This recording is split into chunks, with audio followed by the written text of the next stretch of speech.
Welcome to A Spirited Debate. I'm Lauren Green, chief religion correspondent for Fox News Channel. Pope Francis today shaking up the Roman Catholic Church and almost chastising it for focusing on what had been the pillars of its teachings on homosexuality, abortion, contraception.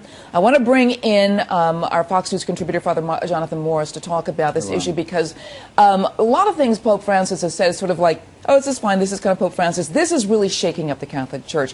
What is your reaction to what he said? First of all, I want to read something that he said because this is the one that has been quoted more often. This is the first quote. "We cannot insist only on issues related to abortion, gay marriage, and the use of contraceptive methods. This is not possible. The teaching of the Church, for that matter, is clear, and I am the son of the Church, but it is not necessary to talk about these issues all the time." What is your reaction to this? Well, it's been fascinating to look at both sides of reactions from other people and then also to come up with what my reaction should be. And I think on the one side, there are people, Catholics, conservative Catholics, who are saying, oh, you know what, spinning it to their own liking, oh my gosh, she didn't say anything new, nothing new at all, because of course we shouldn't be only insisting on these things, but we should continue to insist on them. Therefore, nothing has changed, nothing he's doing is at all novel or new. But something has changed. It has. The other side, Lauren, the people who would be more liberal or on that side of things are saying, oh, now the Pope is saying, we should never talk about gay marriage being bad or about abortion being bad, etc.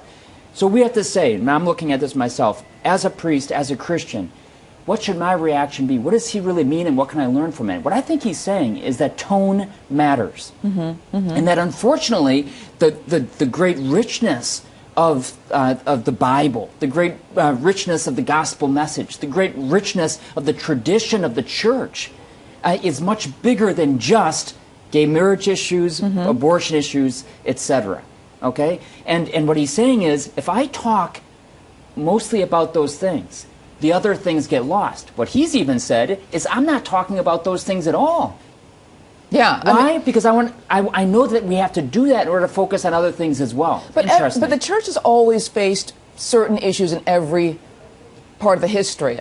This is the cultural kind of war of our time, is over abortion and gay marriage.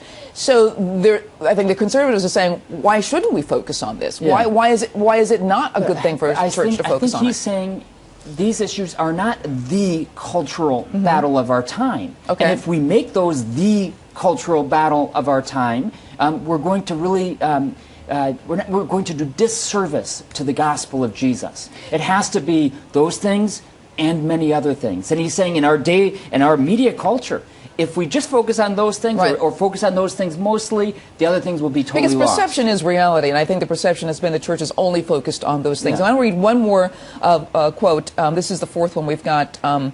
The Church sometimes has locked itself up in small things and small-minded rules. The most important thing is the first proclamation, Jesus Christ has saved you, and the ministers of the Church must be ministers of mercy above all.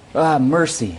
He keeps saying mercy, mercy, mercy. You know what? And I'm trying to figure out, what does that exactly mean? Why is he focusing on that? Do you mind if I tell you a very personal issue? I think this is a very interesting thing because I think a lot of people can relate to what you're going to be talking about.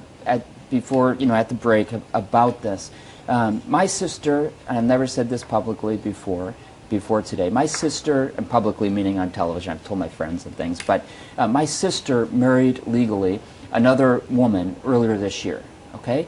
And she has been struggling with her faith in a big time because of that whole issue, because of the homosexual issue and the stance of the Church on it.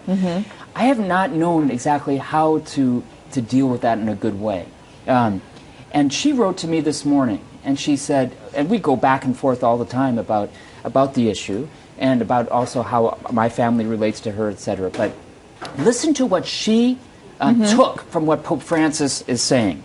She says, hey, John, okay, it's Father Jonathan, but she calls me John. Yeah. I just saw a headline from Slate that says, quote, Pope is a flaming liberal. And I thought, heck, what's wrong with that? Jesus was a flaming liberal in his day. The problem, of course, she says, this is my sister, is in the definition of liberal. It seems to me that it is a basic part of human nature to want other people to think like you do, to affirm your existence and value by affirming your beliefs, and so the term liberal, and for that matter, the Pope's words, will be typically interpreted how folks want to interpret it. If you take the term liberal to mean pro-gay marriage and pro-abortion, then the headline is misleading, she says.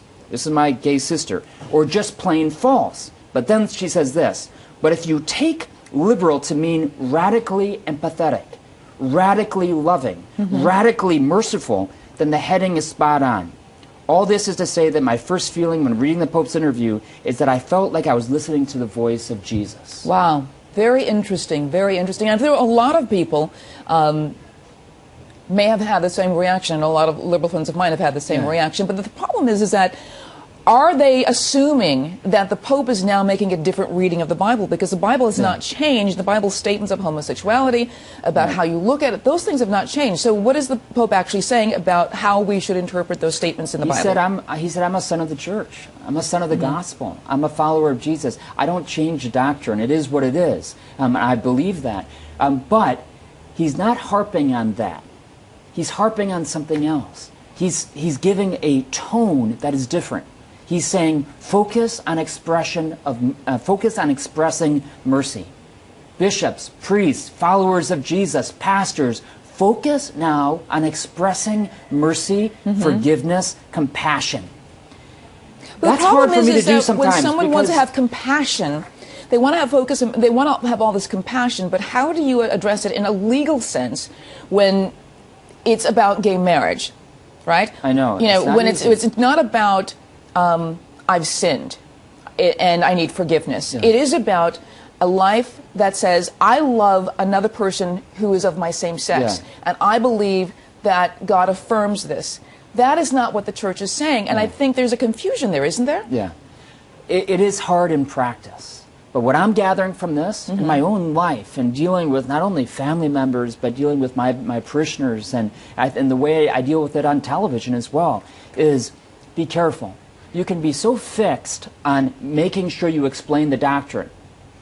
Right. And at the same time, don't express the love of Jesus. Right. So you have to have compassion and truth together. Of course. But not constantly saying, but remember the church says that the gay marriage is wrong.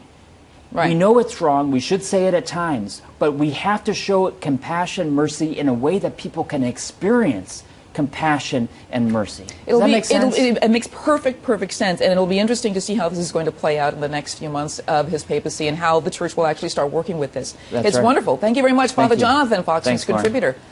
And thank you very much for joining Spirited Debate. Bye-bye.